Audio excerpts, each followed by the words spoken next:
आज क्या पढ़ेंगे? पूर्णांकों के गुणन के गुण, पूर्णांकों के जोड़ पढ़ चुके हैं, जोड़ और घटाव, है ना, एडिशन और सब्ट्रैक्शन पढ़ चुके हैं। अब क्या पढ़ेंगे? गुणन। गुणन मतलब गुना, गुणन मतलब गुना यानी मल्टीप्लिकेशन, है ना। तो पहला क्या है?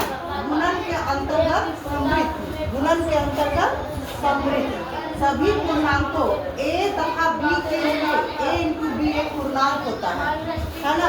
पूर्णांक दो प्रकार का होता है, बताए थे क्या क्या? पूर्णांक दो प्रकार का होता है, धनात्मक पूर्णांक और ऋणात्मक पूर्णांक, धनात्मक पूर्णांक और ऋणात्मक। तो दो पूर्णांक का गुणनफल यानी कोई दो पूर्णांक बोलो।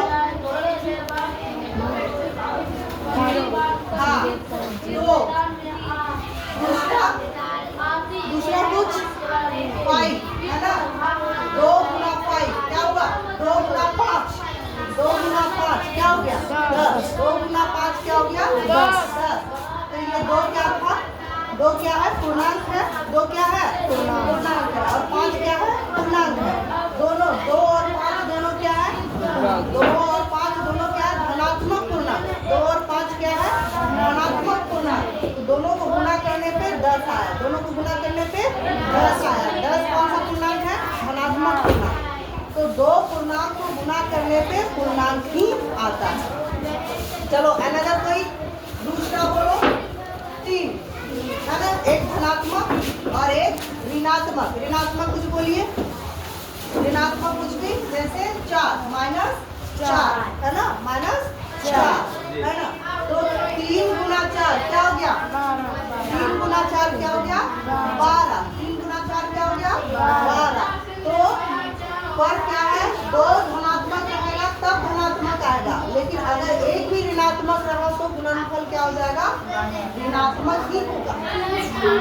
एक भी ऋणात्मक रहा तो गुणनफल क्या होगा? ऋणात्मक ही होगा। जैसे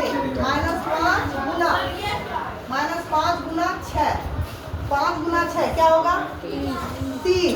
5 गुना 6 क्या होगा? 30। लेकिन इसमें एक ऋणात्मक है, एक धनात्मक है। याद रहे, एक ऋणात्मक रहे और एक धनात्मक रहे, दोनों को अगर हम गुना करेंगे तो आंसर हमेशा ऋणात्मक होगा। आंसर हमेशा क्या होगा? ऋणात्मक। तो इसमें एक ऋणात्मक है, एक धनात्मक है, तो दोनों को गुना करने पे आंसर क्या होगा? ऋणात्मक। ये ऋणात्मक है? नहीं, तो इसमें क्या करेंगे हम? माइनस का चिन्ह लगा देंगे। अब ऋणात्मक हो गया। हाँ। अब देखो, दो धनात्मक को गुना करें तो धनात्मक होगा, ठीक है, और दो ऋणात्मक को भी गुना करने पे हम लोग को धनात्मक ही होगा। जैसे -2 गुना -4, है ना। -2 क्या हो गया? ऋणात्मक पूर्णांक हो गया, और -4 क्या हो गया? ऋणात्मक। दोनों ऋणात्मक हो गया। जब इसको गुना करेंगे तो हमारा रिजल्ट क्या होगा? धनात्मक। हमारा रिजल्ट क्या होगा? धनात्मक। तो क्या हो गया? 2 गुना 4 क्या हो गया? 2 गुना 4 क्या हो गया? 8। तो कहे हैं दो धनात्मक पूर्णांक को गुना करने पे धनात्मक होगा, और दो ऋणात्मक पूर्णांक को गुना करने पे भी धनात्मक होगा। क्लियर है ना? ये दोनों का रिजल्ट सेम होगा, दोनों धनात्मक होगा। दोनों धनात्मक पूर्णांक है और दोनों ऋणात्मक पूर्णांक है, दोनों को गुना करने पे धनात्मक होगा, ठीक है।